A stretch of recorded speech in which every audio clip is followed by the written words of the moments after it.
We saw you do a double for the very first time at Worlds this year in Budapest. What do you think you learned in Budapest that you can use if you're able to double in Paris? Sleep.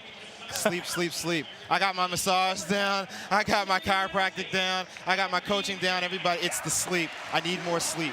That is important. So Kyrie King will be on the outside for the USA. He's run 20.01 this year.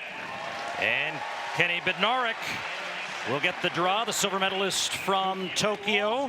Diamond League final winner a couple of years ago. And next to him, the youngster, the 19-year-old Erriyon Knighton. Noah, I know that Erriyon is your competitor now, but every time I talk to him and I see how tall he's getting, I go, this guy is going to be a problem for Noah more immediately, as in next year. No, it's definitely the guy that you want to look out for. I mean, he's young, and everybody's going to be like, you know, the age is definitely something he's going to grow into, and he's doing it right now. So I want to just see him keep growing into the athlete he's becoming. The two Canadians, Brown and Grasse, will occupy 6 and 5 respectively as we now look at Aaron Brown. Grasse is the reigning Olympic champion, so he will be one of the men trying to defend his title against Noah Lyles next year in Paris, one of the great closers in the sport. University of Florida star Fonbele, who has made the Olympic and World Championship final.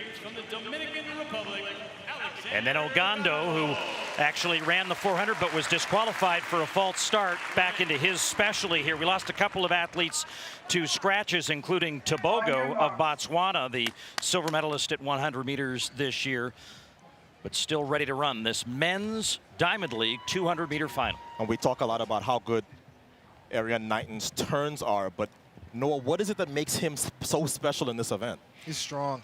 He's strong. We saw him running 400s earlier this year. He's talked about how he trains from the 1 to the 4. He's strong, and that's very hard to beat when some athletes has such range. The men's 200-meter Diamond League final, and they will bring them up here momentarily. Called up for some reason. So Noah, you will remember this. The final that towed the line in Budapest, fastest final ever. Average PR in that race, 1966. You know, that long before your time, that used to be the world record. What is it about this event that it almost went from like, yeah, the forgotten brother of the 100. Yep. This has been a featured event.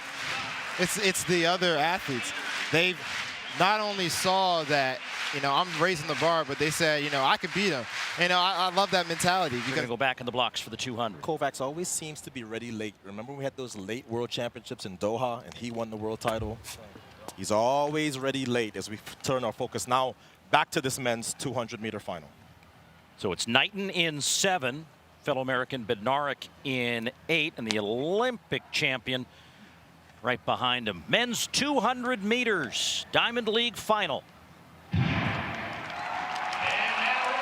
Erriyon Knighton has taken the lane that Noah Lyles likes, lane 7, but man, he has his work cut out for him because he is third off the turn.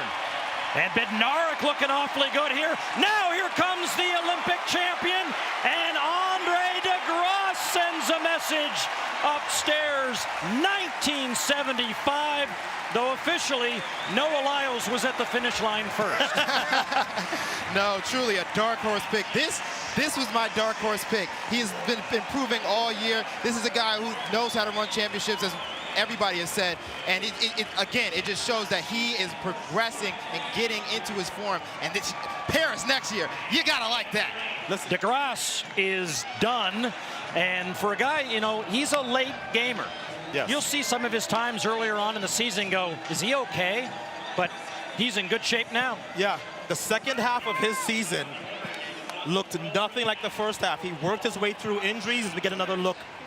Look at where he came from. This looks a lot like the Olympics, where he did most of his damage in the second half of the race and gets a nice time as a reward as well. 1976, he's the only man that breaks, no, 3 of them break 20, Knighton, Bednarek, and de Grasse, but the Olympic champion reminding everybody, hey, I'm not gone just yet. I had a difficult year with injuries, but you better believe, as Noah Lyles said, you better believe you got to account for de Grasse next year.